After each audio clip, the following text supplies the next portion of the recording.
I call the November 9th, 2015 meeting of the Crew Town Council to order.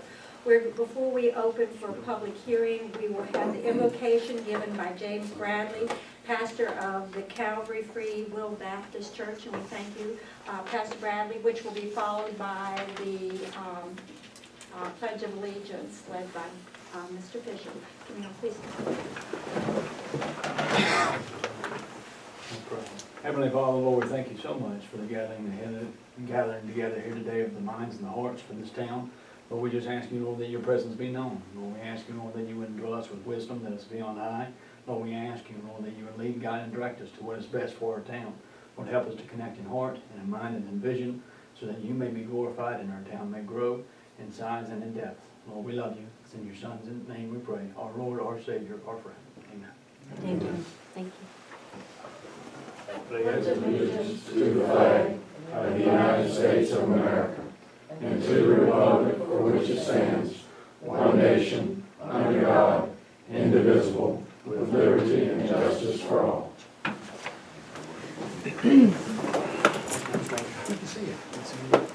I call to order the public hearing for the Planning Commission of the Town of Crew to hear public comments on the proposed changes to the current R1 residential zoning ordinance.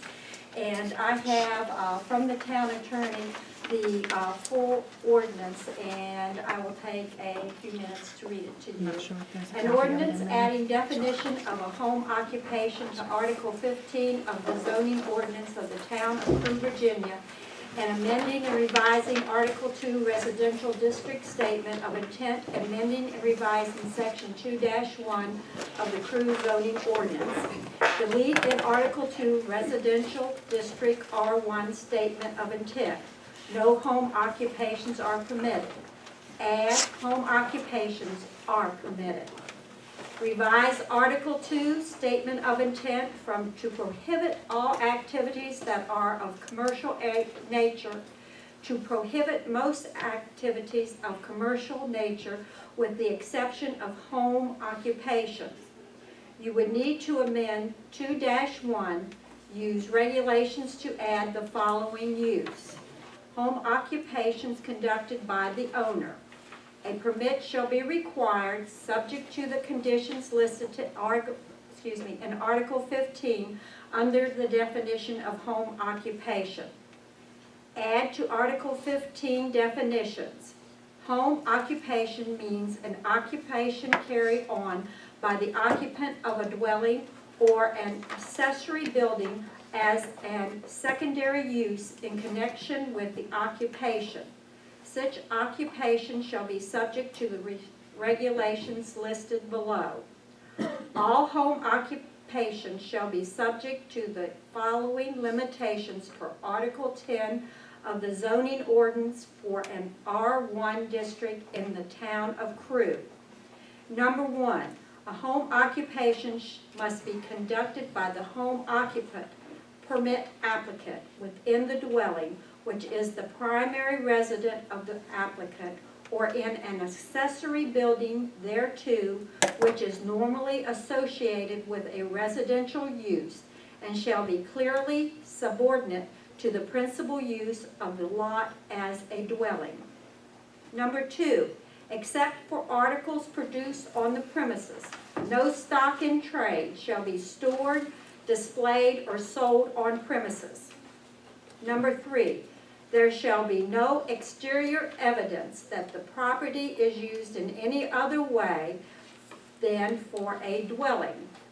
Number 4, no mechanical or electrical equipment shall be employed other than machinery or equipment customarily found in a home associated with a hobby or avocation not conducted for gain or profit or customary for a small office. Number 5, no outside display or storage of goods, equipment, or materials used in connection with the home occupation shall be permitted. Number 6, the home occupant shall permit applicant and other persons who use the dwelling as their primary resident may be involved in the home occupation use. In addition, one non-resident person, whether paid or not for their services, may be involved in the home occupation use on the property, provided that there is only one such person on the property, and the hours of such attendance shall be limited to 8 a.m. to 5 p.m. Monday through Friday. Number 7, only one commercial vehicle shall be permitted per dwelling unit, subject to the following provisions. A, no solid waste collection vehicle, tractor and/or trailer of a tractor trailer, truck, dump truck, construction equipment, Siemens mixer truck, wrecker with a gross weight of 12,000 pounds or more, or similar such vehicles or equipment shall be parked in any R1 district. B, any commercial vehicle parked in an R1 district shall be owned and/or operated only by the occupant of the dwelling unit at which it is parked. Number 8, the dwelling in which the home occupation is being conducted shall be open for inspection to town personnel during reasonable hours. Number 9, a permit for a home occupation is valid for only the original occupant and is non-transferable to any resident, address, or any other occupation. Upon termination of the applicant's residency, the home occupation permit shall become null and void. Number 10, no sign shall be permitted. Number 11, other than reasonable visits or numbers of vehicles, there shall be no customers or clients parked or on the premise related to the home occupation being conducted at the address. If there are any, number 12, if there are any changes proposed in the dwelling or in the plumbing or the electrical system, appropriate permits will be required. Approval of this permit or of any other permit does not relieve the applicant from compliance with the provisions of any applicable ordinance of the Town of Crewe or the Commonwealth of Virginia. Number 13, a permit for a home occupation shall be revocable by the zoning administrator because of the failure of the owner or operators of the use covered by the permit to observe all requirements of the permit and the zoning ordinance. Okay, before we open it up to public comment, I'd like to introduce to you the members of the town's planning commission. The one member of the town council is Al Simpson. One member from the town administration is Wade Walker. And our 3 citizens who are on this planning commission are Whip Wilson, who is here tonight, Matt Dews, who is absent, and Art Booth Sr. So having said this, I will open up to public comment. You will raise your hand. Not really public, but if anyone would like a full text of the zoning ordinance too, I do have copies for anyone that wants it.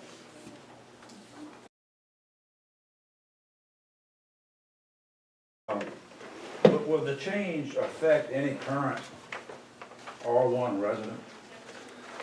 The change that's going to be enacted, will anybody currently living in R1 be affected by this change? Do you all want me to? Mm-hmm. Okay. It depends if the R1 resident or a neighbor or something like that. I mean, not really I'm not making, hold on, let me gather my thoughts and answer your question appropriately. The way that this ordinance is written, I think that there are sufficient safeguards that would still guard and honor the use and intent of the R1 district. With that being said, I feel like if a permit user were to, abuse or stretch these conditions, then yes, their neighbor could be affected by their use as a home occupational permit owner. But with that being said, there is the safeguard too, that, you know, anyone that's aggrieved could always go to the town manager or the zoning administrator and talk to them about, you know, these people aren't following the conditions or uses, and then the permit could be revoked at any time. The commercial vehicle, now that's, is that vehicles with commercial license plates, or are you talking about strictly a truck or trailer? It would be commercial vehicles as they are defined in the Code of Virginia. So anything that would be considered commercial, like something that could be used for the business. So I would say anything that would be related directly to the home occupancy business, anything that had, you know, stickers, signs, things like that on it. And certainly anything that it would be considered commercial use, like larger vehicles are restricted pursuant to this ordinance too. How big a vehicle, I hate to be picky, but how big a vehicle are we talking about here? The limit is the gross weight of 12,000 pounds or more, which is generally considered a commercial vehicle under the Code of Virginia in 46.2, which kind of sets forth the motor vehicle limits. Okay. But certainly if you're concerned about that and the planning commission, you know, has some input into what you all would like to see for the commercial vehicles to make the ordinance better, then, you know, we would definitely take that into consideration.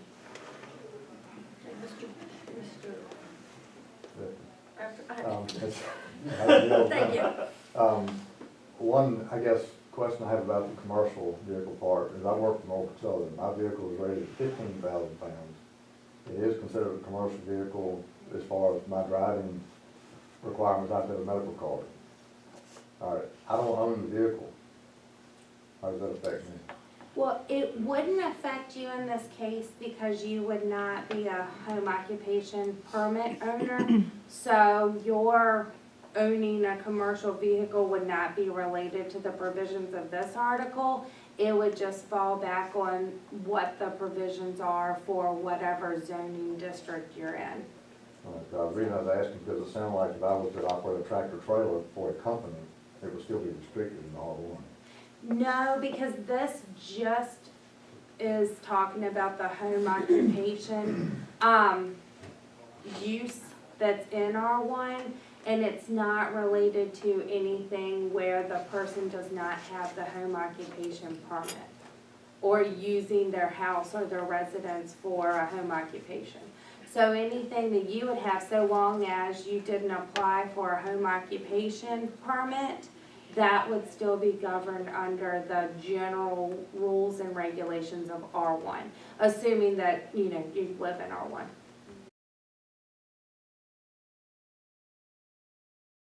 Not necessarily, but my recommendation for council, and we still have to have a whole other public hearing about this before council adopts it anyway, or perhaps something the planning commission will want to consider, are some minor revisions to the commercial vehicle part of it based on the comments that we heard tonight. So that's kind of my thought on that. If that, does that make sense, or? And perhaps that's something that, you know, I can consider and the planning commission can consider when they meet to make recommendations, you know, to town council before town council's public hearing. Mr. Foss, you had a question? Yes. When a homeowner moves into town, how do they know what zone they're in? There is, well, number one, there's a zoning ordinance, and then number two, in connection with the zoning ordinance, there's also a zoning map. No, I'm not going that far. I come in. I say I'm living at 106 Cable Street. How do I know at that point? I'm stupid. How do I know? Does the town tell me what zone I'm in? Yeah, Is it on you any would- paperwork that I get? No, yeah, you would need to go to the town and ask about what zone you're in. What you trying to say, Bill? What I'm trying to say You're not is- gonna ask a question to start off with. Right, what would make me ask that question? I would I think, number one, when you got your building permit, at that point, you know, you are, if you have a occupation in town, you need to go get, excuse me, I said a building permit, but I mean your annual, yeah, it is a building permit. No, it's a business permit. Business license, that's what I'm trying to say. At that time, anytime a business license is given, I guess at that point that we need to make sure as the town staff that we let them know what area they Well, that's what are I'm in. saying. Yes, sir. that's what I'm saying. And if you're going through a real estate agent, they would know what area you're in, Yeah. or you were buying. Real estate agent should know that. Well, they should know. You wouldn't buy a place without knowing that, would you? Huh? No one would buy a home or without knowing how it's zoned, I don't think. Well, If you're renting, you don't care. Yeah, if you're renting. I If you're would- renting, you don't care. Any more comments? I got one question. I'm not quite sure, it was brought up a while ago. You're not allowed to advertise, no signs or anything, but it's okay if your vehicle's got a sign on it, say that you sold a certain product or not? I think that's a question we need to answer. No. That's something that we'll have to review. Yeah, that was my question. I don't have commercial plates. I got regular plates, but I have a magnet on my door, which is the name of the company. Okay, we will certainly take the comments into account and revise section 7 of that part of the ordinance accordingly.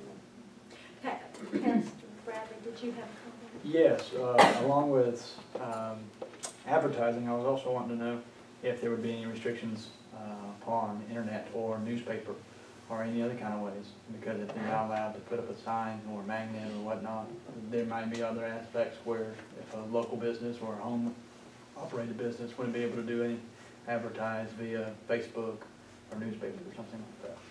And that would be fine. Okay. Versus, under this ordinance, the only thing that would be restricted at this point would be signage in the yard or on the building.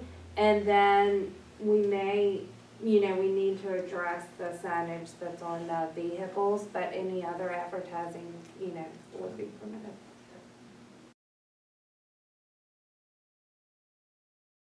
Any other comments from? Wouldn't Yes, there sir. be a slight difference between where you just went and what we drive home? Because our companies are already established somewhere else. They're not Yeah. established at the residential spot. yeah, I can agree. So, This only applies to home Home, occupation. Right. In our. So if the chief or Mr. Redford drives home Right. a company car, as long as they're not operating the company out of their Right. home. Yeah, I get doesn't that, I get that. It was just kind of, the lines kind of cross over a little bit, whether we like them to or not. There's a little grading of the lines. Yeah, and kind of enlighten exactly the line between strictly commercial use and partly, if you will, commercial use and personal use. I know my vehicles, yes, I do work out of them, but 60% of the time, it's my personal vehicle all the time. And I do have magnetic signs, of which I do remove occasionally, when I need to go family outing or something like that. But how clear would that line be? Just, Yeah, I'm exactly in the not same allowable. situation, so. Council, do you have any comments or questions? I know that the committee is sitting here, which will take this all back under advisement. I would just say that we are going to also be reviewing sign ordinances in general. And of course, this applies to commercial signs versus non-commercial signs, and there's there are some things that the town attorney will have to look at regarding, there was a recent Supreme Court decision regarding non-commercial signs, political signs, things like that. So those are all big issues we'll have to be looking at as well. So, But right now. keep that in mind our- for Our signs. hearing is. Right, for absolutely. all. Okay. All right. Our committee, do you have any questions? No? Okay. That being said, moving on to public hearing number 2 tonight. And this is on the town council of the town of Crew will hold a public hearing on Monday, November 9th at 7 p.m. or as soon thereafter. It may be held at the Crew Public Library and Conference Center. The purpose of the public hearing is to enact an ordinance that authorizes Christmas bonuses for the town employees in the amount of $150 per full-time employee and $75 per part-time employee. Interested people may appear at the aforementioned time and place to present their views. So the floor is now open for any comments from the public. I think the bonuses are too small, but that's okay. Okay, any other comments? Okay. Council, any comments? Okay. Public hearing is closed. Okay, moving on to the regular town council meeting. On my open, thank you for coming tonight. We appreciate input. Okay. On opening comments, my one opening comment that I would like to mention, earlier this year, we had a gentleman who had been with us many, many, many years, Bill Mason, whose health went down and all, and then he has moved back to West Virginia. And we have another gentleman who is not with us this evening, and we miss, and that's Mr. Gunner of the Crew Burkeville Journal. If you don't know, his health has been a little very much under the weather and all, and I just wanted to say to those of you here that we do miss him, and we miss his presence and all. I know he's trying to keep up with all the things that are going on in town and all, and we missed him at the chamber, and right now he's going through a real struggle with his health, and we hope he can regain it back to where he is feeling, really good and can get back to his normal activities. Okay. Before we start on any other topics for our regular meeting, are there any other comments at this point from the citizens before we go into our business tonight on anything that they would like to address to the council? Okay, moving on. Consent calendar. Matters of the consent calendar are considered routine and will be approved by one motion. Any item can be removed from the calendar at the request of a member of council and may be voted on separately. Under the items, we have A, the minutes of the regular town council meeting held Tuesday, October 13th, 2015. And the second one is the bill sheet. And before the meeting, you were handed by the town clerk an addition to your bill sheet of $20,559.38. So that brings our bill sheet tonight to $103,961.90. So I will give you a moment. If you have any questions, you can bring it up this time.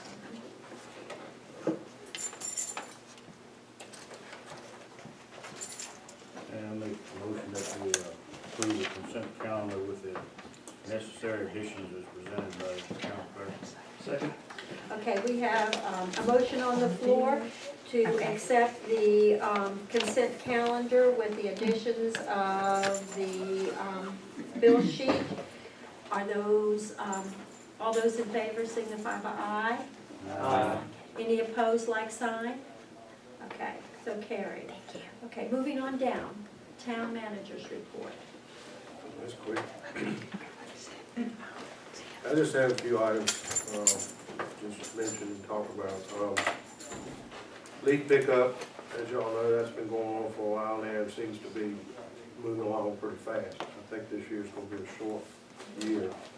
Leaves are coming down fast, and we're getting them up. We want to let everybody know at least 2 weeks in advance before we stop picking up leaves. Some of these folks procrastinate and don't get them up until they all fall and start to fall apart. So I urge everybody to go ahead and take advantage of that. Take that remark personally. No. So do I. So, anyway, that's going well. Sewer project, moving along, I'd like to kind of feel like saying we're in the final stages. I'm a little bit nervous about that, but most of the lining has been done. There's a little bit left to do, and right now they're concentrating mainly on replacing lines that could not be lined and doing the lateral work. Road work is coming up, that's been a point of contention. I won't even get into that, but the requirements being laid down by VDOT, all I'll say is they're nowhere close to what the way they handle their own roads. So that's costing not necessarily us money, but the citizens of Commonwealth, Virginia, it is costing. Because we're getting grant funds now to pay for a lot of the things that are going on there. Anyway, I won't get into that. Nothing I can do about it or us, we've got to meet the requirements. So. We had some Saturday work scheduled. Occasionally we allow them to do it, we're kind of strict about it. I won't let them do it if they're going to be beating in the ground or trying to get up rock or a lot of heavy equipment moving around. It's a Saturday, and I realize that people need to relax, and they can't start anything before 9 a.m. And again, it's supposed to be basically quiet, so we're being selective about that. We are allowing some of them so they can catch up. I think, was the last meeting we talked about the mini splits in the police station? All right. I managed to get 4 bids on the mini split, and I guess everybody understands what that is. It's a small heat pump, air conditioned system to go over in the police station, because what we have is just not adequate for their needs. It's cold in the winter, and it's hot in the summer. So we're looking at putting a separate system in over there. Some of you are more familiar with them than I am, but we tried to bid this out apples to apples. Some asked, well, what do you want? And of course my response was, well, you're the expert, you tell me what we need. Which seemed to work because all of them pretty much came in with the same recommendations. But anyway, the 4 bids came from Cumberland Valley Builders. Their bid was $4,480. Boyd Electrical was $3,890. Fuller Electrical was $3,765. And B&M Electrical was $3,750. That's for a 18 BTU 23 SEER, which those of you who know what that means, that's the most efficient. The higher the SEER, the more efficient. So we can vote on it now, what to accept and move on with it, or give it some more thought. It's entirely up to council. We can do that in continuing business if we like. Give some more time to think, or we can vote now. So. I have one question. Will the electrical input into the building need to be upgraded? No. Okay. That won't. Okay. Glad we got 4 bids. I mean, that's something that we're gonna start doing a little more of. So we get a better idea of what pricing is going on. And we try to keep everything local as much as possible, but when the dollars get way out of whack, I mean, we may just have to make that choice, so. May I ask a question about the electrical? Does it need to be upgraded? No, you have plenty I think spaces for it. You don't runs on 15-amp circuits. Yeah, they're gonna run new wire over to it. Yes, it's only 15 amps. You got 4 extra. If anything electrical needed to be redone, it would be the wire in the building. I mean, seriously, but the service itself, we don't have any problem. Anyway. I see Art shaking his head, what's that mean? We just run a lot of our, most of our stuff is run off power strips. I mean, like I said, like Wade said, I think the wiring is sufficient, but as far as outlet accessibility, it's not. The wiring is, it's not real good. I'm no electrician, but I know we smell it. Yeah, well, I know that's not good. Makes me feel comfortable. Yeah. Anyway, we can come back to that if y'all want.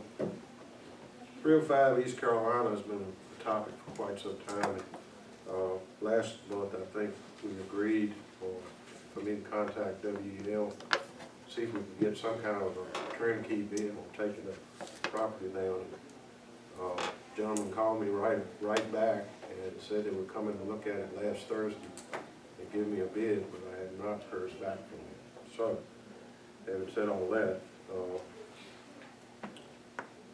I had a conversation with the gentleman that we were dealing with the Lipscomb Stratton project, Earl Howerton, and he felt like that the best thing for us to do is to go ahead and get an asbestos report done and have that ready for somebody that would come in and bid on it, because it's such an important part of how they bid it, which makes sense if you think about it.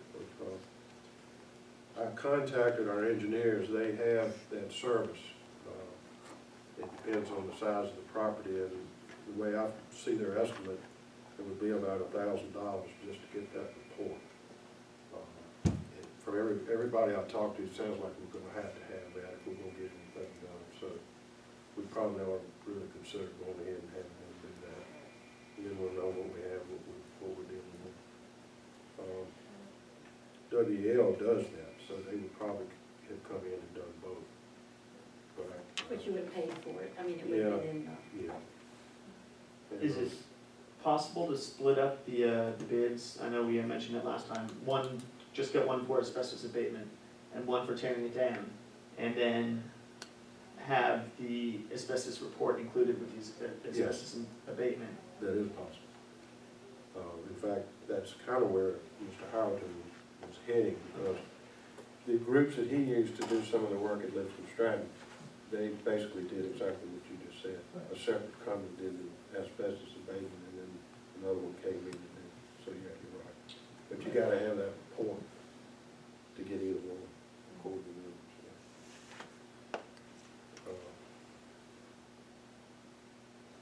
Think about that too. Got it, right? That would be my recommendation. Sounds like we've Make got a motion, we go ahead and get our contract, our engineers to do the asbestos. Okay, there is a motion to have H&P do the report in a second. Second. All those in favor signify by aye. Aye. Any opposed, like sign?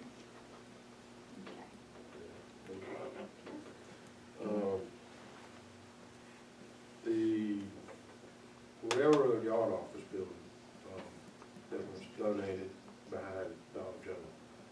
I had a phone call the other day from the realtor, and most of you recall we set a price on that, kind of like this. And it was high, and I think everybody knew that it was high. They have suggested that we consider strongly lowering the price of that on the market, because it's so high now. They feel like people looking at it online, they're not even gonna pursue it. 100,000 was mentioned. I think we have it in there for 200. 150.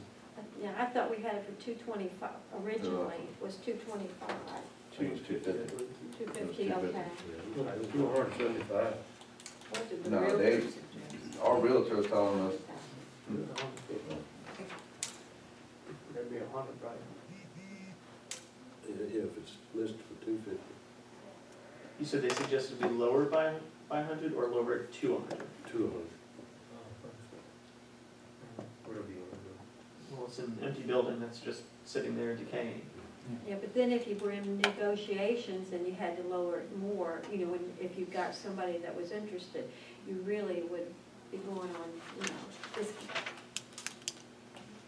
Remember the high low, 150 high and no less than 100,000 low. So we had a little negotiating.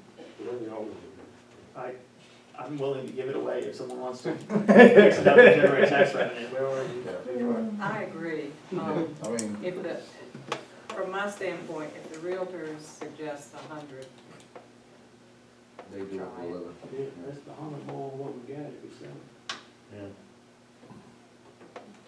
at this point, it's an eyesore and a liability. would you like to place that into a motion? Yes. Okay. I make the motion that we accept the real estate agent's recommendation of lowering the price to $100,000 on the Second. It has been moved and seconded to lower the price of the old railroad office building to $100,000. All those in favor signify by aye. Opposed, like sign. Thank you. You gonna miss Christmas. Go ahead, go Okay. ahead. No, go ahead. Just want to remind everybody, and we'll get you something in writing. Christmas dinner will be the 19th at the community center at 6 o'clock. So hope everybody, we really, really hope everybody will be I'm sorry, the 19th of November? there. December. Oh, That's the Thanksgiving. oh, this is the one that we haven't had for a couple of years. No, we had it last year. We had a very lovely one last year with Santa Claus and the families and the toys. That's right. You were there. I think you sat with us. Probably. All that trick or treat candy, you got to use it. Yeah, that's what's big aid today.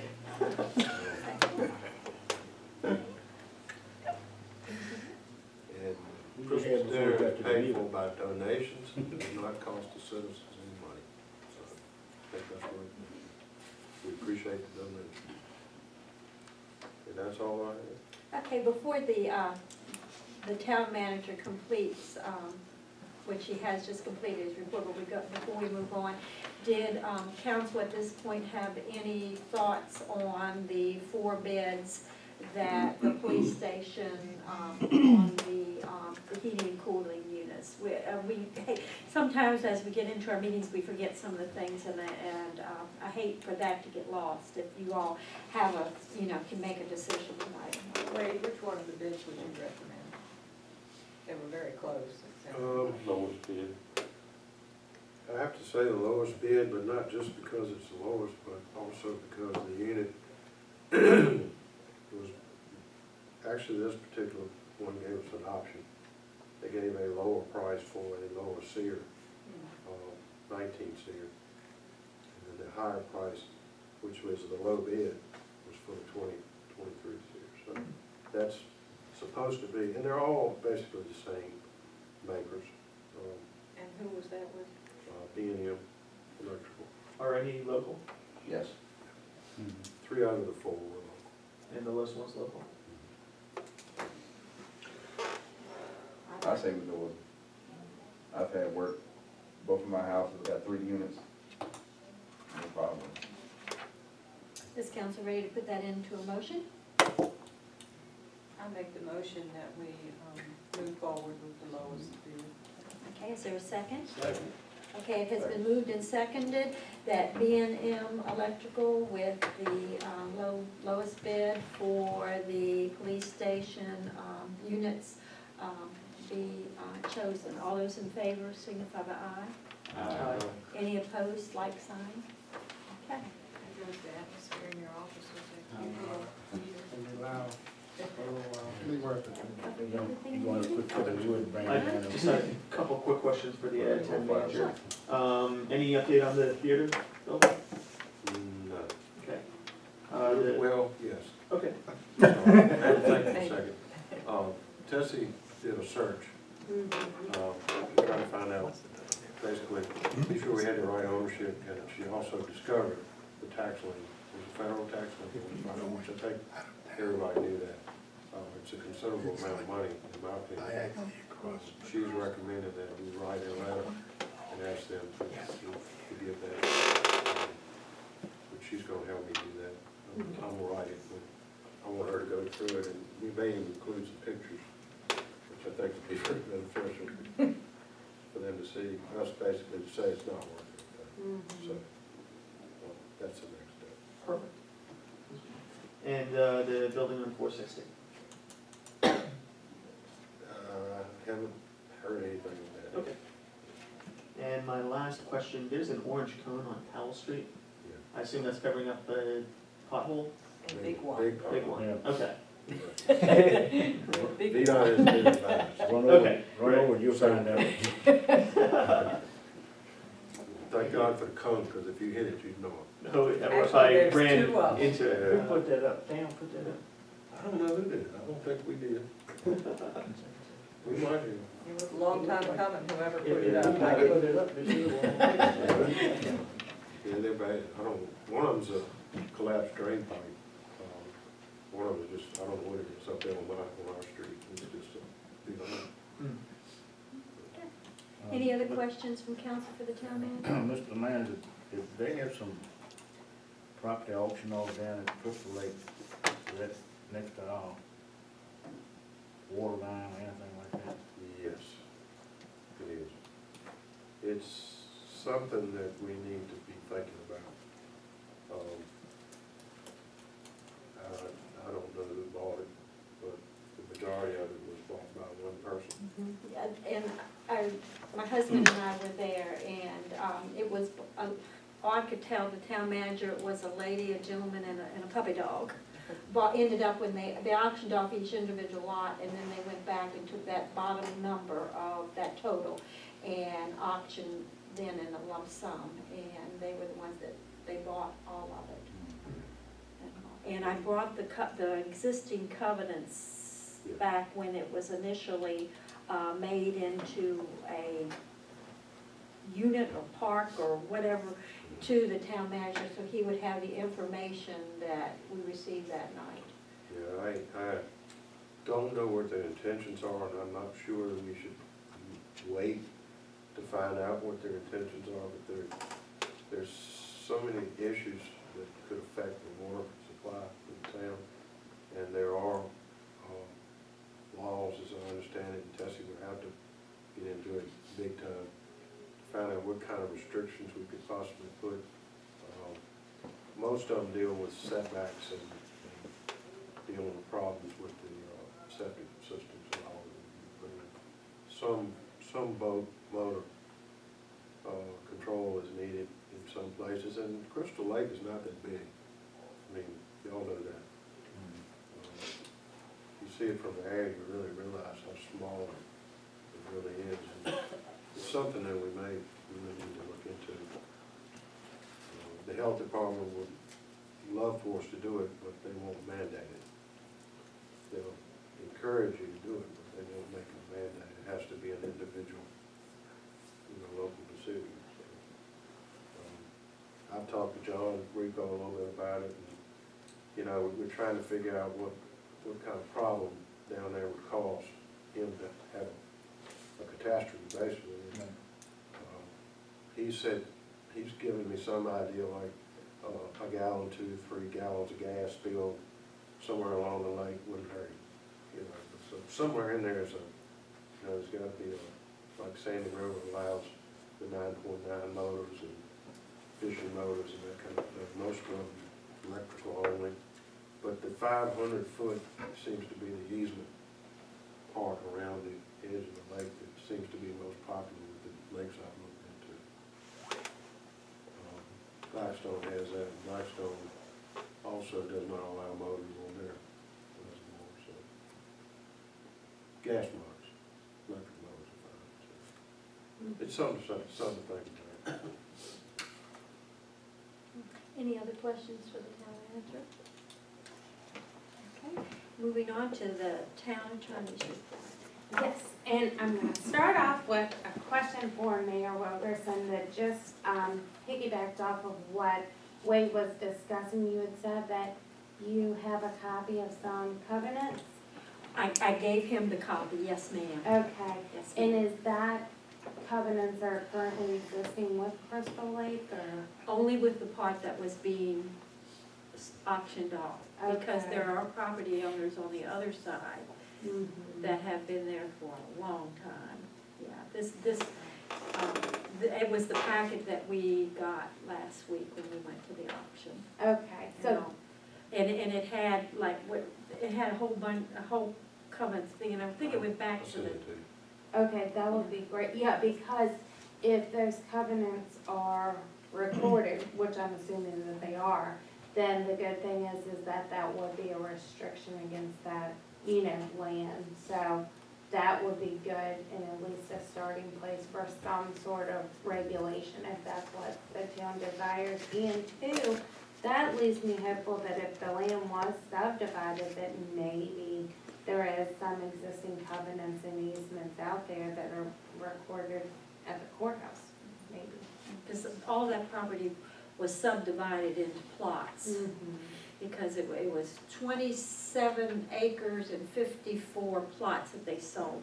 But there were pieces of property within that area that was either pre-owned or somebody was actually living on and all that wasn't included, or were right-of-ways that when, if I wasn't mistaken, when the whole part of the land was purchased by one group or person, that some of those right-of-ways and boat landings and all went into it then, because it didn't, it was within that area that was up for sale.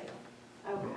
I don't want to interrupt, but there's only like 12, they have to combine 3 or 4 lots to meet the setback requirements that Nottaway County now has. And that was pointed out before the auction started. Yes, but all that information was in a packet that I gave to Wade, so he can give you that information. Great, thank you. So that may be a good place to begin. Maybe there's some already out there, so we don't have to, I don't know, I'm sure we will have to, redo the whole thing and get the existing people to sign it and things like that. And then we have a few other options too, but, okay. Number 1. Number 2, Lipscomb Stratton has finally gotten all of the title searches back on the places that, there are several pieces of property in the Lipscomb Stratton project. They need various easements for different improvements. And so I've gotten all the title searches back, and you have to have title searches to know exactly who needs to sign the easement. And then also, the engineer as well sent me a revised plat that just had some small revisions. So now I will go ahead and start getting the easements, and actually they aren't necessarily easements. I'm mischaracterizing them because some of them are permanent dedications of, strips of property that will go towards the road. So I'm working on that. And I'm working on with this revision, I will look into it and see what needs to be done about the commercial vehicles so that we can tighten up that regulation so that there won't be any ambiguity before the ordinance is passed, because it sounds like there are a lot of questions about that. So we'll just cut that off at the pass, get a non-ambiguous definition in there, and I'll be in touch about that.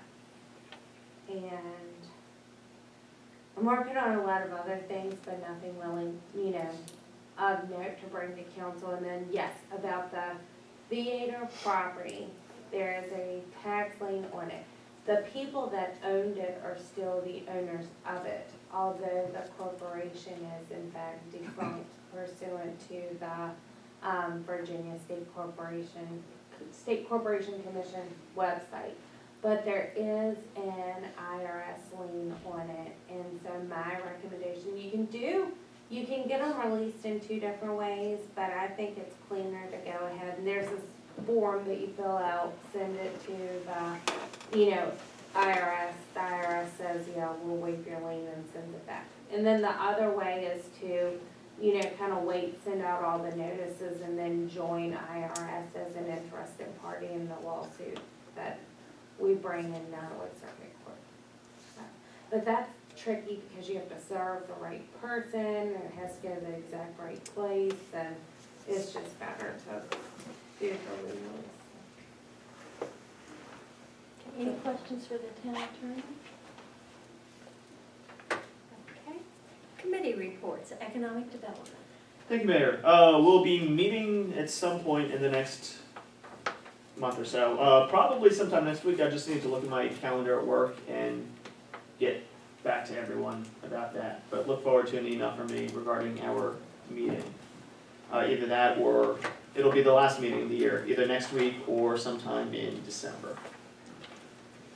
The Chamber of Commerce had its annual banquet on Friday, which was a great event. Always is, but thank you to Kim Wooten for catering and for everyone who donated items for the silent auction. The winners of the Chamber's awards were Business of the Year went to Yak Attack out of Burkeville. They're a great company, and just to hear how they've expanded over the last 5 or 6 years is incredible. Jerry Morton, who I'm sure you all know, won Volunteer of the Year. She does the 100 Mile Yard Sale and has spoken to council on several occasions. Business Advocate of the Year went to Holly King Morris for her work on the Business Appreciation Day here in downtown Crewe. And then Bobby Daniels won a Lifetime Achievement Award for all of his work in the region. I've been communicating with an individual from Hampton University who is doing a study on heart conditions in primarily in African American males, and she'll be coming down to the area, the Farmville and Crewe area, for focus groups and to learn what we're doing and what we can be doing and what they can help us with. There's also going to be an opportunity for a paid position for someone to assist with that work. There'll be a meeting on that sometime next week. She said either the 16th or the 18th. Originally she proposed the 11th, but it took her a little while for her to get back to me. So either the 16th or the 18th. I've spoken with other stakeholders. Arlene Robertson is aware of it and is starting to get community support for this endeavor. It goes back to our Healthy Eating, Active Living initiative. For everyone who can make it and everyone who can't make it, try to change your schedule so you can make it. On the 18th, the Boxcar is having its grand opening at 5 o'clock. It would be great if we can all be there, everyone on council and everyone in the audience. If everyone could be there and support this great business, they really put a lot of work into it. It's a great place, great food. I've been there several times. We know. We know. So, everyone go out to the Boxcar, the 18th at 5 o'clock. The Chamber of Commerce is actually partnering with the Farmville Chamber of Commerce, who's coming in and bringing other individuals from the Farmville Chamber. So let's get out there and show our support and beat out the Farmville Chamber number of attendance. Yes. That is all I have for my committee report, unless there are any questions. Any questions? Finance. Nothing good for everything is good. Okay, any questions for finance?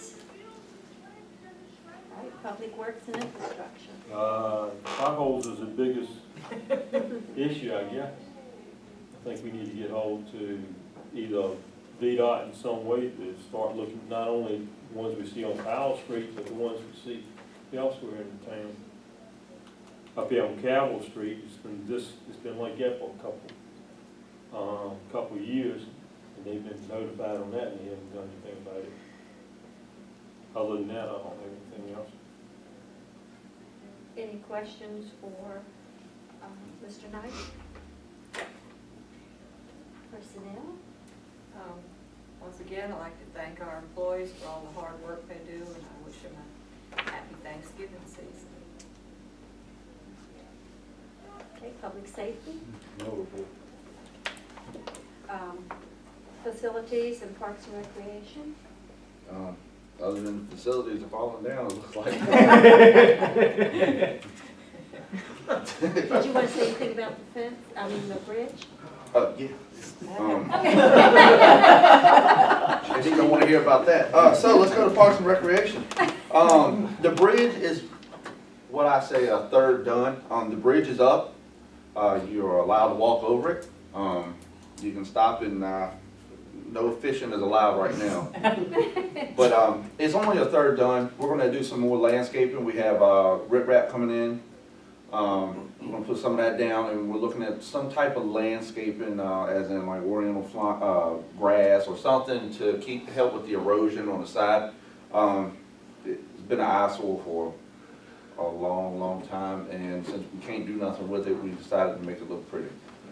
So thanks for all the hard work. Todd Lewis and Chester Blevins were the two that did the majority of the work. Tammy that was there to supervise, and I showed up and I screwed a couple screws in. Be careful on the left side. Anywhere I work, be careful.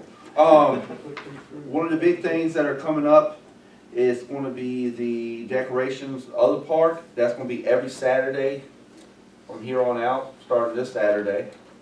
If you need anything, Bill will be glad to get in touch with you. Tammy Blevins is in charge of it, so you can get in touch with her.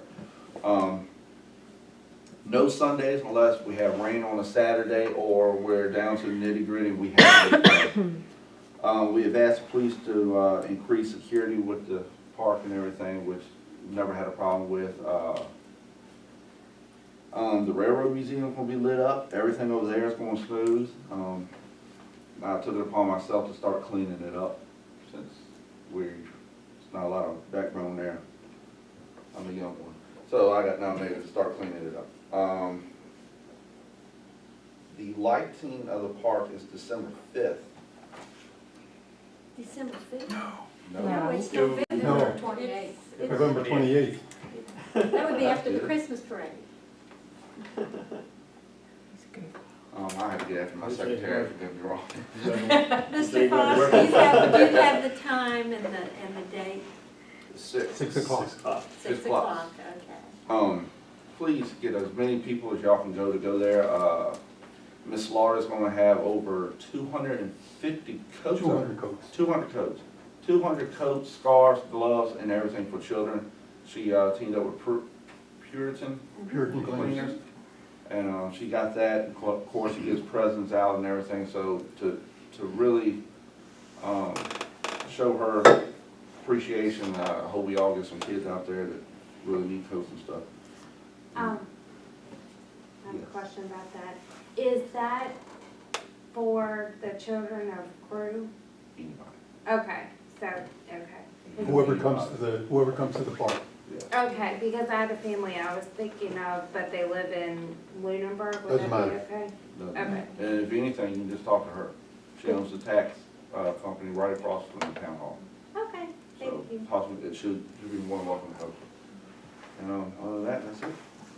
Along that line too, I had visited one of the churches to return something to them, and they were having, trying to put together a little clothes thing, and the lady that was there that day that took the item that I was taking was trying to get clothes together, and I told her about Mrs. Slaughter and about the illumination, that if they're, here within the community, anyone that, I think that's who she wants to reach out to, is those that really need, these items to keep them warm and all, and it's a lovely way to, to give them out right there. She's been getting bigger every year. Who was that lady? Mary Schroeder. Mary Strutter. Does So any other questions for the Parks and Recreation? Okay. Our community development member is not here tonight, but I would like to say something along her line that she and our vice mayor and myself, we worked on getting an ornament for the governor's tree out to 18 and above, which were the regulations are, and a lovely young lady by the name of Grace Rogers that lives just right up at the street. I think I had emailed you all a picture of the ornament. It was a delight to have, you know, to find this in our box, and my husband made sure it got shipped off to the They got mansion. it too. They did get it, because I got an email today. They didn't get it? They did. They did. Oh! I was gonna pass it. And all, but it was a lovely, thank you. It was a lovely ornament, and she did the town of Crewe very proud. Very nice. And having said that about Grace, I have, I believe that it was in the newspaper, in the picture, and they had it on the radio. And not to be outdone, for the 18 years or older, the vice mayor and I we got together, and there is now a contest going on for all the young people. And did you receive my email for the chamber? I wondered about that, because I sent it with the radio stations one, and he gave back, and I didn't say anything. Well, I will resend it to you. But for the children preschool and through 12th grade. And we thought it would be nice to have an open house at the community center when we get all these ornaments and have a party. So on December 5th, there will be an open house from 10 to noon with refreshments at the community center. And there'll be awarding of prizes. I believe there was another town council person who said they would help get some Yes, prizes. in fact, I'll bring that up when we, Okay, and I have taken upon myself to get some things together and some treats for the young ones, and we saved all of our Halloween candy, the big candy bars and all. But we're hoping same rules, one of a kind, just a feature of Crewe, no larger than 6. And the deadline will be November 24th, 4:30 at Town Hall. And Mrs. Stinson has already gone to the art teachers, and I have gotten some to some of the preschools, and it's open to any child that wants to, you know, make an ornament and put it on the tree. And you know, we'd love for that day on the 5th, that when we have the tree together, that they come, and we'll have maybe some door prizes and all, and that each age group will get, you know, we'll have one winner, but then everybody go home with something. I heard today that all of the students at Crewe Primary are going to make one.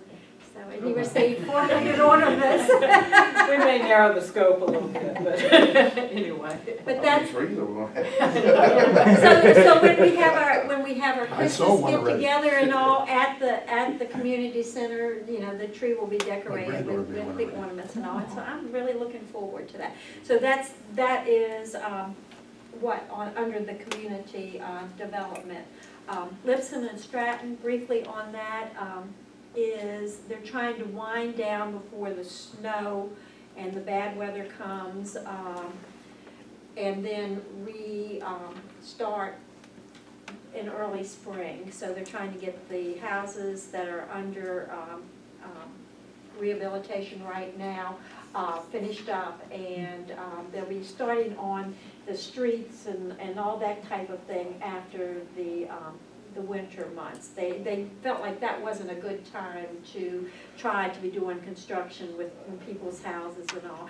We could have a beautiful winter, but then we could have one that would really be messy, and these citizens, you know, have a real challenge there.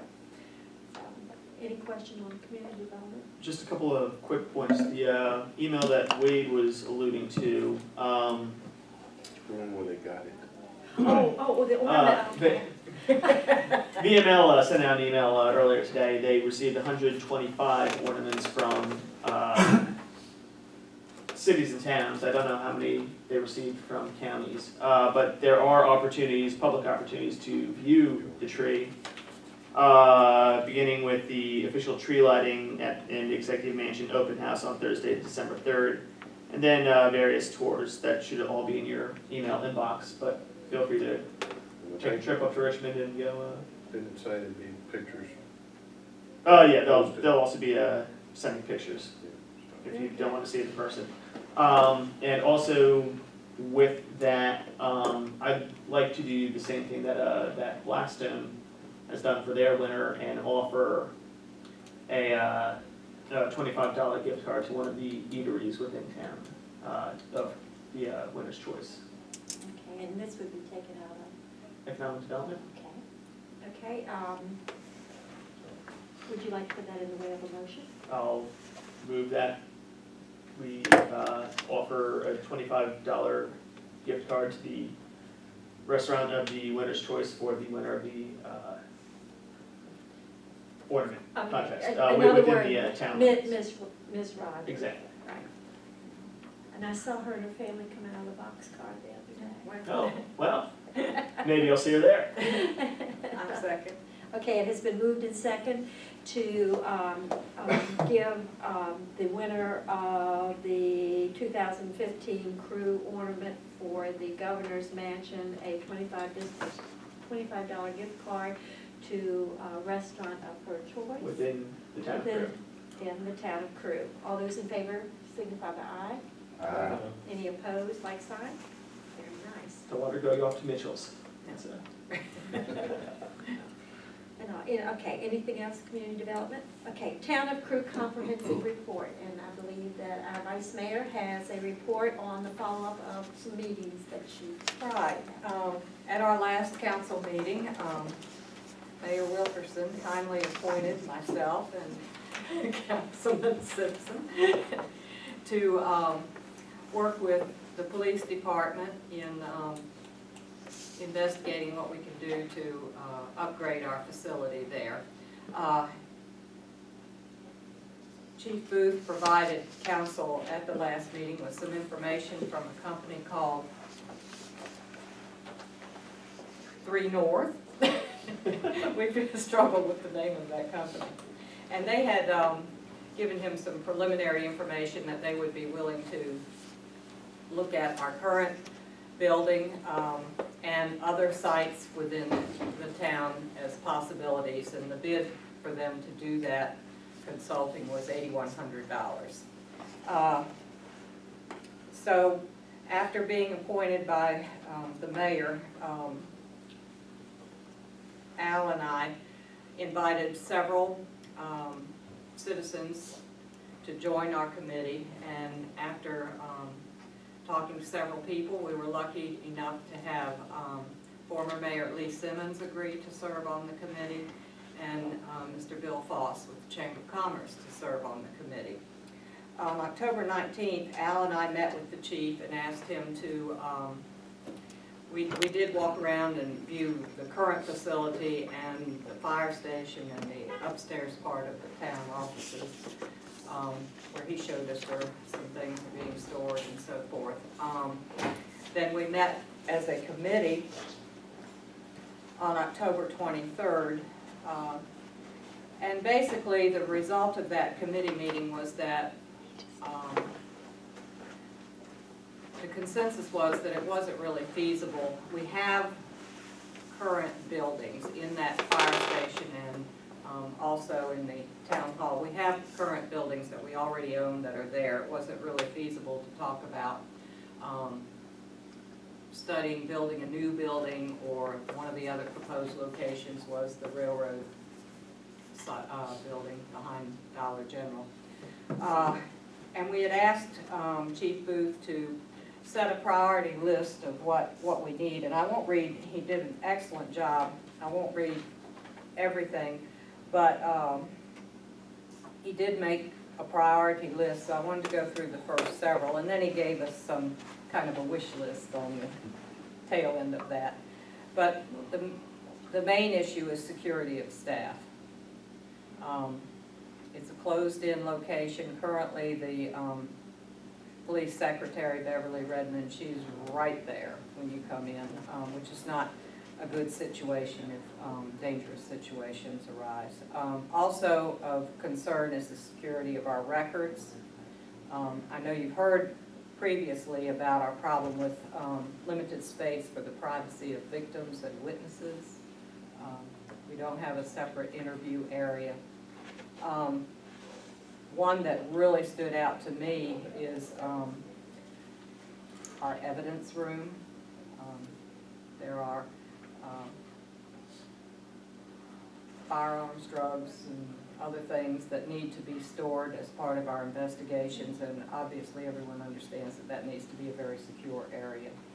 So those were the main things that we considered. We also, at that meeting, directed the chief to investigate literature for the requirements to be an accredited department. We thought, even though we might not pursue that whole process, those guidelines that make a department accredited would be what we'd need to consider in whatever future plan we come up with. Chief Booth followed up with that with me. He wisely chose not to buy the book that cost $3,000. When we first talked, we thought maybe we were talking about $300, but no. So Plan B, he is working with the Farmville Police Department, which is an accredited department, and so hopefully with working with them, we can get some guidance of what things are recommended for that. In the meantime, 3 North has come down in their bid.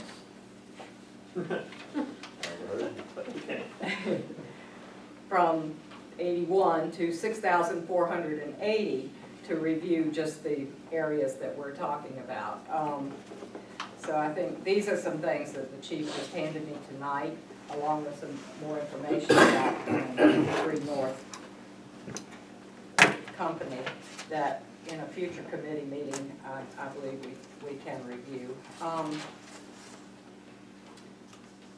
My personal feeling is that this is an important study that we're doing. It's not for the convenience of the police, but really the safety of our citizens. We do invest a lot of money in our police department and the personnel side of it. And if we're going to continue that investment, I think we need to make sure that we have a facility that's safe and meets requirements, because there are, as I understand it, sometimes surprise audits and so forth, and we need to be in compliance. This is not going to be a short-term study. We have investigated, the chief, I should say, has investigated. There's currently no grant money for this kind of renovation. There appears to be grant money for equipment and furniture and that sort of thing. So I would suggest that we continue as a committee to gather this information and see what we really need before we pay an architectural firm for a study. We would much rather spend our money on a plan, a blueprint and a plan that we could use, rather than, because some of these things have already been discussed years past. Currently, storage, we put the new doors on the firehouse when we started the sewer project, and that is equipment stored there, but that's not going to be there forever, because as that project comes to a close, that will be moved out there. Any questions? Al? Chief? Given the new scope that we're pursuing of the project, is it possible to solicit bids for similar plans from some of the other architecture firms, Mosley up in Richmond or PMA out in Hampton Roads? I think that's a definite possibility once the committee narrows down the scope of exactly what we think we need. Perfect. The proposal I gave you tonight, that is a proposal for actual planning, Okay. not for consulting. Okay. And putting it out there for bids, we had it, I don't remember exactly when it was, when I asked permission from council Is that to September Yeah. or August? request bids or seek bids. This is the only company that responded. I mean, rather than put it out there and say, send us your bids, we approach What we these have. firms Yes, directly. that's right. Any other questions or comments from council? Great job. Yeah, the mayor really appreciates your time now.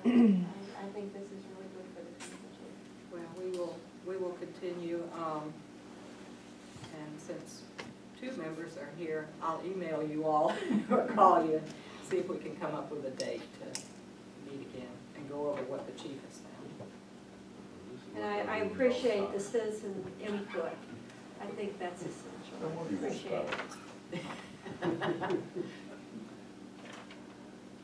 Okay, any other? Okay, moving on to the police chief report.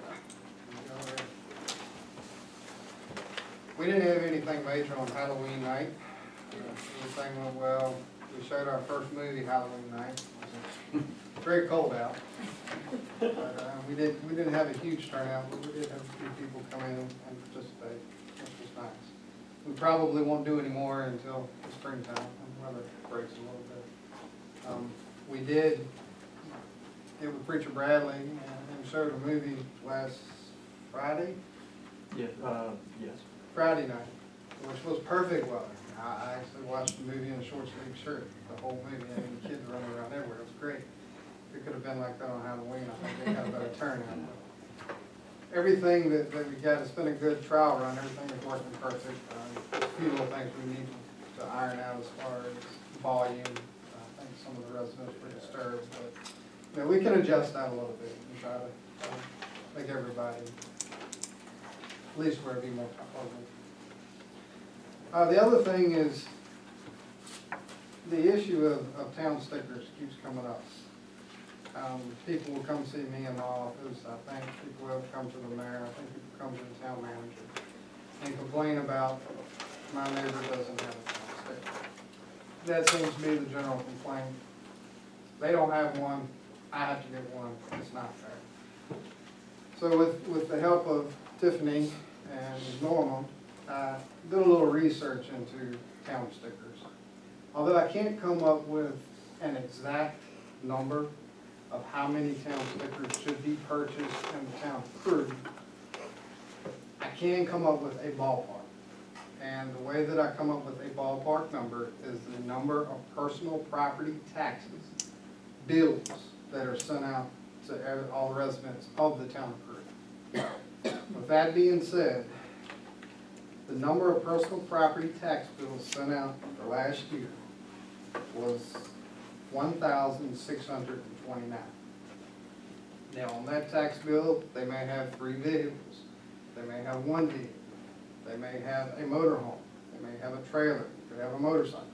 So it doesn't give you an accurate number of the town stickers that need to be purchased. It gives you a ballpark. As of November 3rd, all right, that number was 1,629.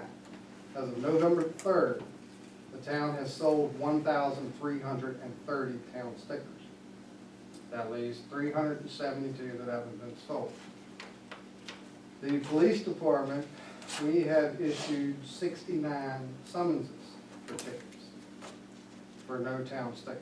That's an average of about 9 per month since May. Another thing, this is really confusing, but we even checked in with DMV to see how many vehicles were actually registered within the town of Crew in 2015. That number is 372. The only thing we can come up with, or that we can figure, is that's for that year. Some people do 2 years, some people do 3 years. I think it can even go up to 4 years now, if I'm not mistaken. So if somebody has a 2-year, they're not gonna register this year, it'll be the following year. That's still a big difference. You know, 372, even if you double that, that's 700 vehicles in the town of Crew. I don't think that's correct. Another thing that we did once when we started this, is officers went out and actually started going street by street by street to check vehicles. A number of the vehicles in the town of Crew are not registered to the town. When we run a license check on the vehicle, it comes back to a different address. If it comes back to a different address, we cannot enforce the town sticker ordinance. Some of these even have expired town stickers from 1 or 2 years ago, but they have an address of Burkeville or Blackstone or Farmer. We can't enforce that. The reason I say we can't enforce that, I know the town code says that if a vehicle is housed within the town of Crew, it has to have a town sticker. With that being said, my fiance works for the town of Farmville Police Department. Her car, she has a take-home car. It's housed in the town of Crew. She would have to have a town sticker. I don't think we could make the town of Crew buy a town sticker for that police car, or the town of Farmville. That's why, if it doesn't have a Crew address, we do not enforce it. Another thing that a lot of people are seeing is, like I said, my neighbor doesn't have a town sticker. Well, they see the neighbor's vehicle parked in the yard and want to know why we're doing anything about it. We have to catch that vehicle on public property. We cannot enforce this on private property. Can't do it. When we went out and did the street by street by street by street, I think they ended up writing or issuing 9 parking tickets over a 2-day period. They even did a checking detail set up on Tyler Street, and there was 0 summonses issued for the town sticker. So I don't think it's a great problem. I mean, I'm sure it's aggravating to the people that see it, but I think overall, if you go by these numbers, our percentage rate of people that comply with this ordinance is about 81%, which is pretty high, I think. So I just want to give everybody a little background on, we are looking into it. It is something that we pay attention to on a daily basis. If we see one, we'll stop it. There is a thing also, if somebody scrapes off their town sticker and has nothing there, that's not enough probable cause for us to make a traffic stop. We can make a traffic stop if we see an expired one. But if we don't see one at all, which Blackstone doesn't have one anymore. So people who live in Blackstone just have that inspection sticker. Well, if that's all you have, we do not have enough PC to stop you to see where your vehicle's registered. We can run it while we're behind you, find out you live in the town of Crew, and we can stop. But just stop you without doing that, we can't do it. Mayor, I have a suggestion. To nip this problem in the bud, since we are now partnering with the DMV on retrieving personal property tax, and that's one of the main reasons why we still have the town sticker as a collection tool for personal property tax, I would recommend that we consider eliminating the town sticker and instead having a registration fee attached to personal property tax bills. That way, so the $35 we spend now for a town sticker would simply be a registration fee attached to personal property tax bills. And again, we currently use the stickers as a collection tool to collect past due personal property tax, but now that we are partnering with the DMV for the DMV withholding program, we can use that as a more efficient collection tool, and it eliminates the problems that we have here. It eliminates the cost of a town sticker, and it makes it a little bit easier for everyone, a little more convenient, a little more customer service friendly. I've given this speech a couple times before. It's something that the town of Blackstone is doing with great success. It's something that the county should be doing.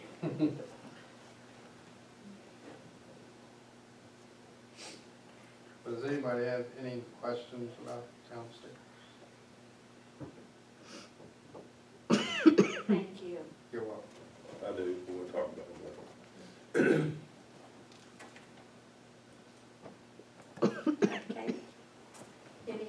questions to the police chief on anything else? Okay, it comes to my report. Normally on my report, I go over activities that are happening within the month, but I want to go over one activity that happened last week. And as a mayor, this is information I'm giving you. You all voted on something several months ago, but I thought numbers that showed up in the election, I felt that I wanted to revisit this just with information for each council member, because it's really a council decision of when town elections are had. Town elections for the spring of 2014, when we were elected, and I ran for office, there was 262 votes placed on that day, and my opponent, myself, and a write-in. Last week, on the fall election that we had here, I took, for the Board of Supervisors, specifically the library here, that means, because there was two precincts that were voted at, but this is the library. And there were two candidates running for our district area. And at that time, there was a total of 529 votes on election day. And that's a difference of 267 in turnout more than what we had the day that we ran for office in the spring. And really, it's over 2 times more voters came to the poll, specifically looking at the figures of that vote, choice of election, not the others, but that was for our area. And I just wanted you to have this information to know that, twice as many voters came out that day on that fall election than came out when we ran for town council in the spring. And we pay in the spring approximately $2,000 for, we carry the whole cost of the election, and that's taxpayer money. I just wanted to give you some food for thought on that. Plus, we put a lot of time and heart and concern and effort in the 2 years that we give the citizens of this town. And I, as mayor, and even when I was in council, would feel that I would like to see more citizens have the opportunity to come to vote. It's up to you all what you do with this information. I just know we put our hearts and our souls and our time in this. And somehow the spring election seems to have such a smaller amount of citizenry that take time out of their day to come to vote. And I just, those are the figures right now. I know there are pros and cons on what I just told you and all, but I just wanted to throw that back out at you. And also, having said that, I will move on to my activities that are coming up. One of the letters that I received was from it was an email, and it was from one of the divisions of the governor's office, and it sort of dealt into what Phil had talked about on the healthy eating. But it was directed specifically to areas of communities in Virginia where they are sort of grocery store barren, that the people do not have, nutritional needs. There was an award of $1 million that was set up in a food program. I made a copy of the letter. I told the town manager I was going to do this, and I took it over to A&J's. I felt like they were the closest food, complete food entity that we had here. I didn't think Dollar General quite fit in the area, and I gave it to the owner there just as food for thought, that where this grant was available to those that were looking to expand and all in areas where the citizenry need healthy, nutritious food. So I wanted you to be aware of that, and I think this is part of the initiative that the governor's wife had started last the beginning, the end of December and the 1st of January, and it has expanded for areas that, small, where you have the moderate to low income citizenry that has to buy the groceries locally. So I did want you to be aware that I had done that. There are a group of regional dinners from the VML that is coming up this month and into December. Last year, they seemed to be a little bit earlier, or maybe the weather's, the closest one, there's not one in Farmville. We really enjoyed that one and felt like we got a lot out of it, and then in turn we had our state representatives come and talk to us after that. The closest one is in Petersburg, and that's the evening before the Christmas parade. So that's December 2nd, and that really, it's like they really threw a monkey wrench into Thanksgiving all with where the programs are. But if you are interested, I do have the dates and all. I told you about our upcoming contest and get together for the children. But prior to that is the Christmas parade. And as you know from Sue Williamson talking last month, she talked about the Festival of Lights. Mr. Fisher, were you able to give us a flatbed? I'll know something probably this weekend. Okay. Does anyone want to chair this? I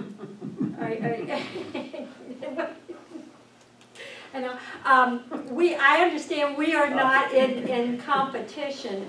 So I have all the things we had on last year's float. Yes, I have Santa. Shoot, then you do it. and things, but if we want to go the float route and all that, if last year we just got together Monday, Tuesday, and Wednesday when time permitted and got it together. If you all would like to do it that way, I think you came up with a generator for us and all. The other idea that I had, that if you wanted to forego that way, that we could decorate. It's not far, we only have 2 blocks to walk. And it's not far. I thought, since it was the Festival of Lights, we could decorate up as Christmas packages. I figured that the guys would laugh at that, but I thought you were joking. Christmas. No, I am. No, and I have also ordered, now they said we could not throw candy, correct? That was part of the rules. But I have ordered us red and green and gold, necklaces and all that. I thought that we could give out to the kids. But anyway, if we're going to print, They won't put their eye out, we'll choke. we're going to be on tape. That's right, I'm pretty well. But anyway, didn't you think that was a neat idea when we talked about it earlier? Remember about the beads, like Oh, one that, ball? I'm still Yeah, working that's on what being I in a box. Well, I thought if we wanted to walk, we could be, And I do like to walk. But I mean, I'm glad to go with the float. I mean, we know what to do. I believe that you should be the chair and make the determination, and we'll do whatever our mayor commands. Okay, we will, okay. Within reason, yes. Well, I thought that if we can get the flatbed and all, but we want to make it as simple that where we can deconstruct it very quickly. If we don't walk, we won't need a Can't we flatbed. just wear a bunch of Santa hats and reindeer antlers Well, anyway. We'll need a generator then, unless we run cord to cord. Well, Mr. Fisher and I will get together about the flatbed, and if we're successful with that, then we will go. Come on. So I believe if you do you have any questions for me after that? Moving right along. Moving right along. Okay, new business. Mayor, I have a piece of news I'd like to have everyone listen to.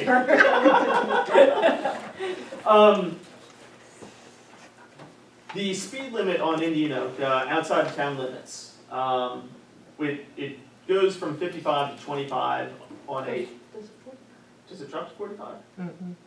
No. Oh, Captain. That's it's a blind curve downhill coming into town.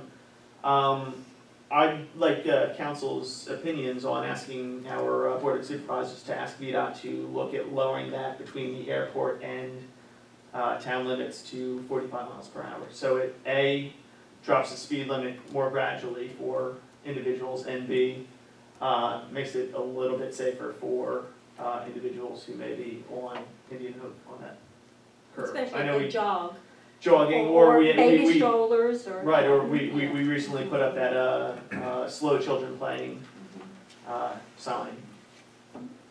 Okay, does anybody have any input, any comments? Well, see, VDOT would have to do a study on that, right? Exactly, yes. And Maybe that because would be- it's outside of the town, That would be the county would have to, do that. right. That's county ball wax. That's Right, oh, absolutely, which is why we'd only be making the request. Well, you can take and also do Tyler Street too, on the Amazon Road, whatever you wanna call it, breaking it down there too. Right. That's a good point.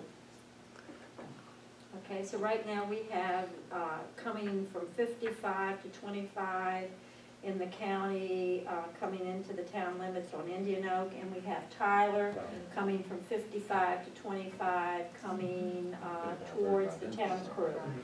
And any other? Does the chief have any thoughts on that? I mean, yeah, I mean, it's great that if you requested through VDOT, we just did it over on, this is 49 North. And it takes about 6 months, but they actually lowered the speed limit. It's now 45 through there from town limits all the way to the stop sign, which it was 55. I mean, all it takes is a phone call. Yeah.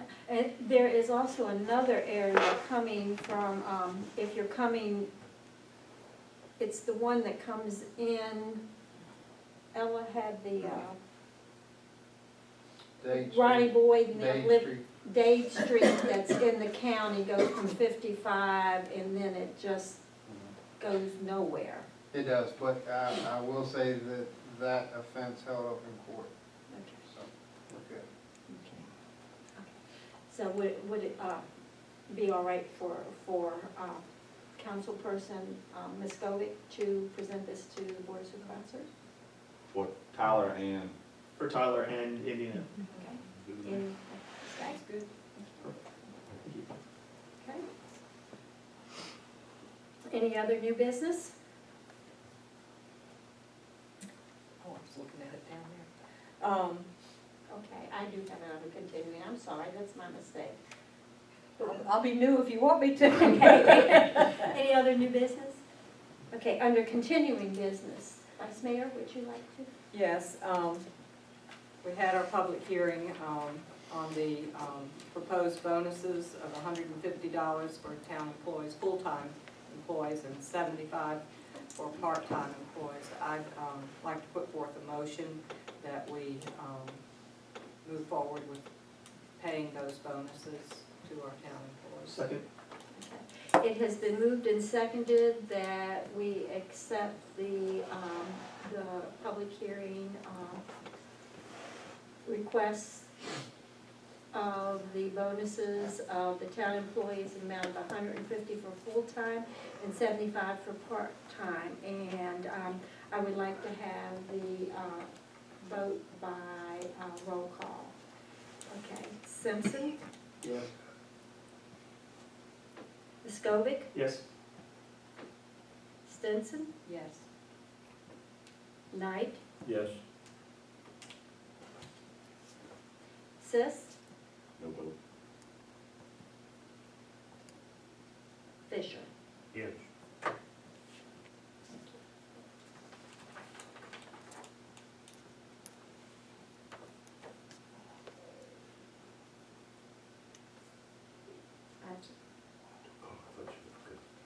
Okay, okay, the motion passed. Okay, going back up on continuing business, I have listed the HDLA and forestry grant update.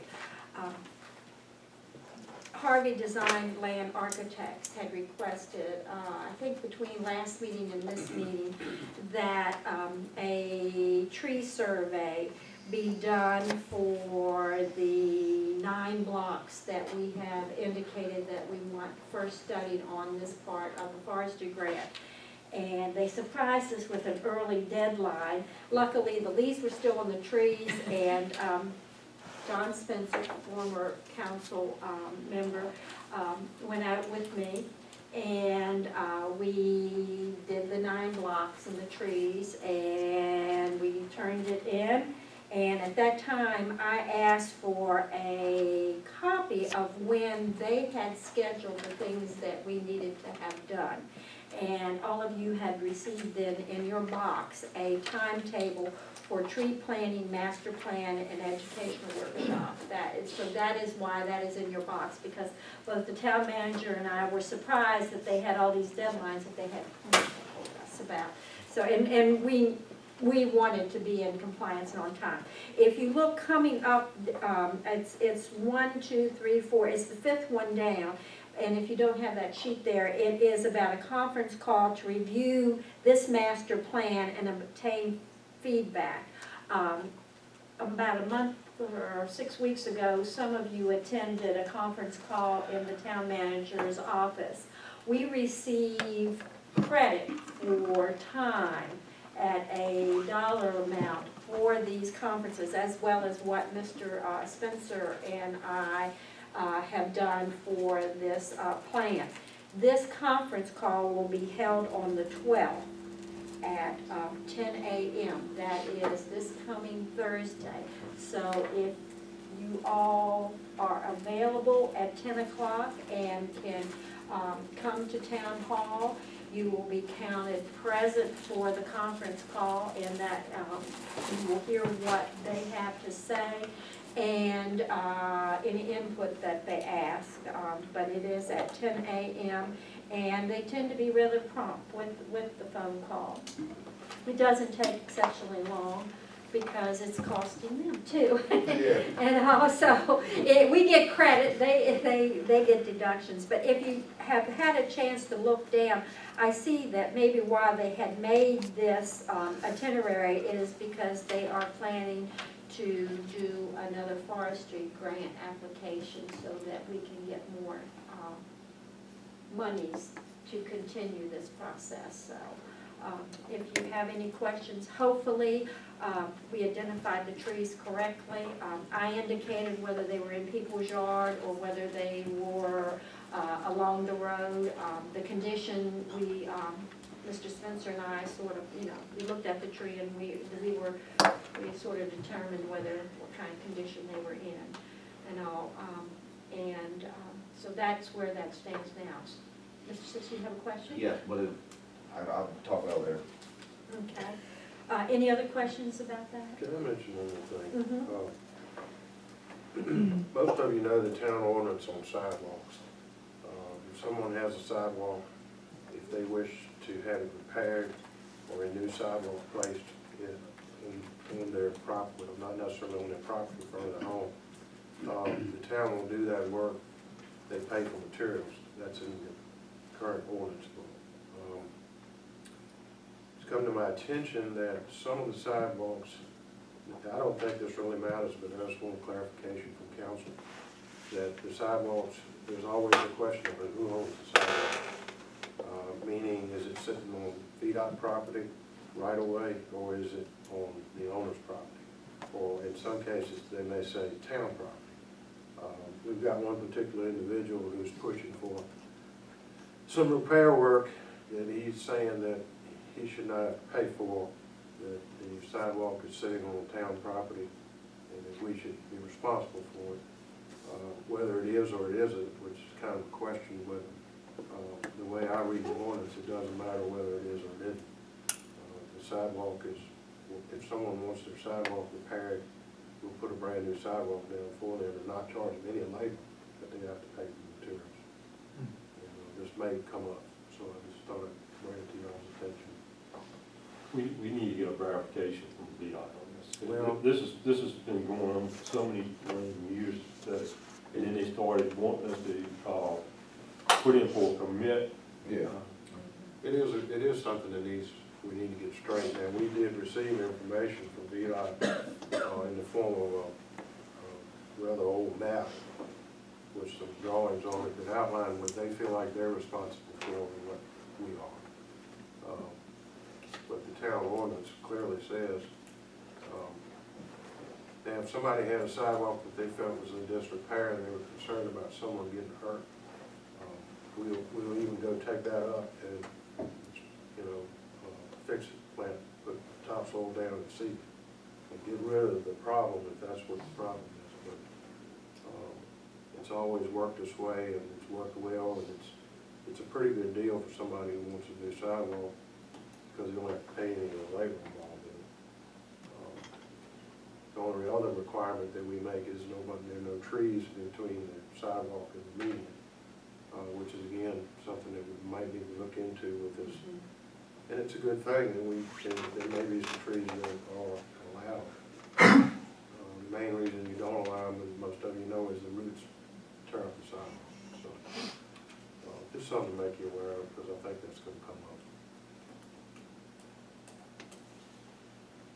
As far as I'm concerned, we stick with the ordinance the way it is right now. Doesn't matter who owns the sidewalk.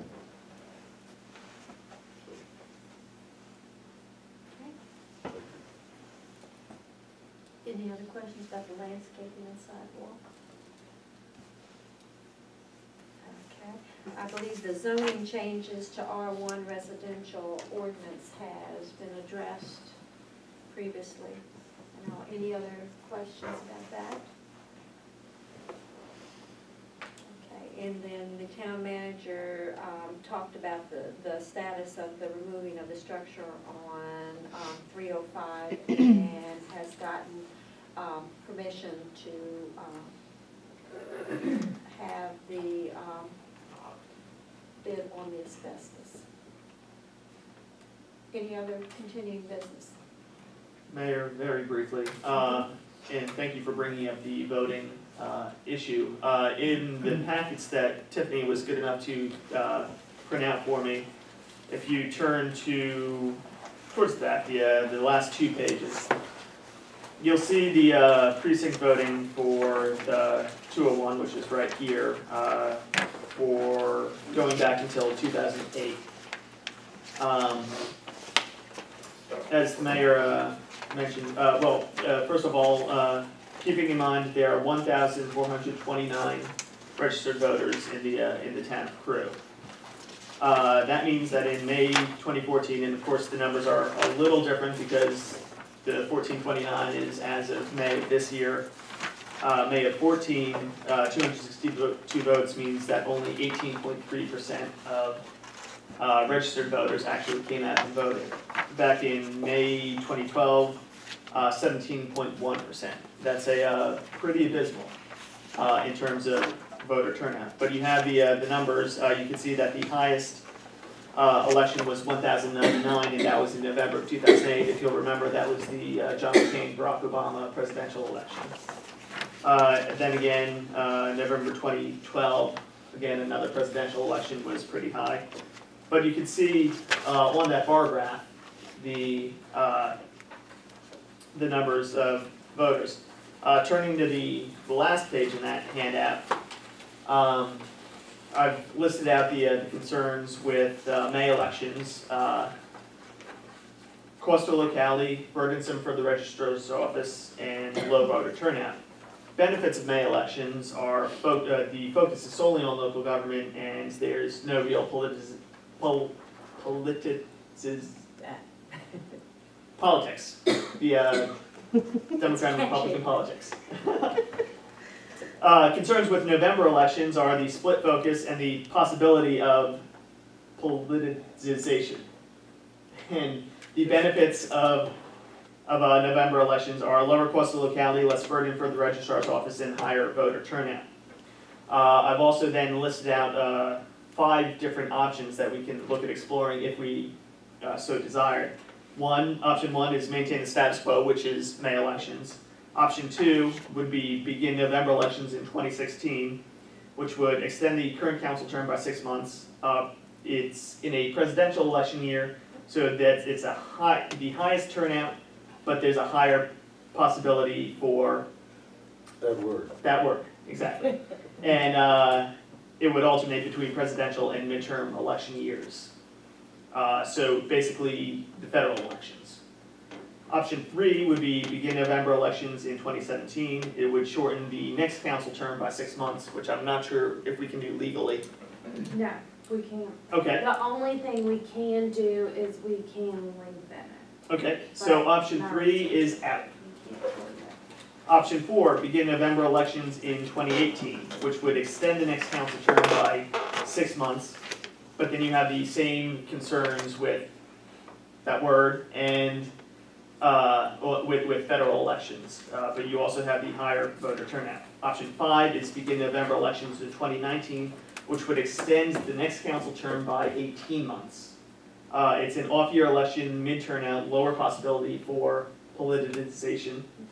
If And- I don't know that you can do that. I think it has to be, and I could be wrong, I'll go back and research that, but I think it can only be extended for that 6 months. So there would be no way where we can move elections to November in odd number years. I don't think so, but I'll check to be doubly certain about I- that. I think that if we can have the town attorney with that. And I've already done the research, it's just Okay. a matter of me referring to it in office. But those are the facts for you on, and everything right there in easy to read format for everyone to look at. And I'd like to bring this up again at the next meeting. So if everyone would take some time and look at it and get your thoughts. And the other thing I will say in that regard, not that I have an opinion one way or the other, but if the town council's desire is to lengthen it this year from May to November, we definitely need to get the ball rolling on that. That was gonna be my question. And it may already be too late, but, you know, if that's the town's desire. I was thinking we'd already voted on this one, so we already knocked it. We voted to table it. No, we voted against it. We did not vote against, we voted We to. voted not to table it. We- voted. There was no motion, there was no affirmative motion to move forward with one of these plans that was then voted down. What the vote was a vote to end discussion on it. I think you're wrong. Anyway, the mayor asked us to look at it again anyway, so. We're looking at it. Remember, I just presented facts. It's up to, it's up to council. I'm not that, I'm no way trying to sway you, either way. Just fresh my memory and nothing else, the cost savings, we would be paying less because we're not footing the bill for the whole thing. That's correct. Get a percentage of it more than before. That's correct. And we have to have November elections anyway. We don't have to have May elections.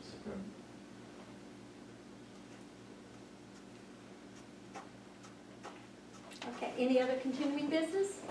Just two more pieces of continuing business from me, Mayor. The first one is the draft tourism plan. I'm not going to sit here and read it to everyone. If everyone would take a look at it, this is the final plan based on the comments that we've received from everyone here. I'd like to move forward with it and adopt it at the next meeting if possible. So if everyone would take a look at it, bring your last final comments, we'll get that done, and then we'll meet with Sandra in early of next year and work on implementation plans. Any questions on that? Okay, and then my final piece of continuing business is something that I've brought up several times, and I tend to bring it up too late because I bring it up in December or January.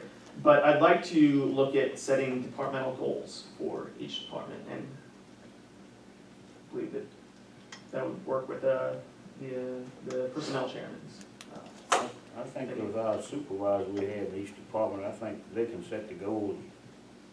And it's been working for the last umpteen years. Sure. I don't see any sense in Absolutely, doing yeah, all that. they can certainly set goals I and don't let us see know any the sense in goals and we doing can all that monitor the second or goals. third time. What is the Sorry? principle behind, what is the principle behind that? to ensure that the goals are being met and to set further goals to further advance the town. I don't see any problem with it. They're meeting goals every year, we have a budget every year, they meeting goals. What Why are go over goals? it, why go over it over and over and over? I think it would be a benefit to have the goals presented. I agree that the department heads have goals, obviously they do, and they do fine work, but those goals for each department could be presented. Absolutely, And then measurable, it's achievable goals. already part of the comprehensive plan to Absolutely. monitor the progress. That's another point I would bring, it's already in the comprehensive plan, so you just did total work. I'd see them, that'd be great. And that's it for me, Mayor. Okay. Any other council public comments? Thank you all for coming. Oh, I, what you talking about the town stuff, I think it's a good idea, Bill had looked at the DMV,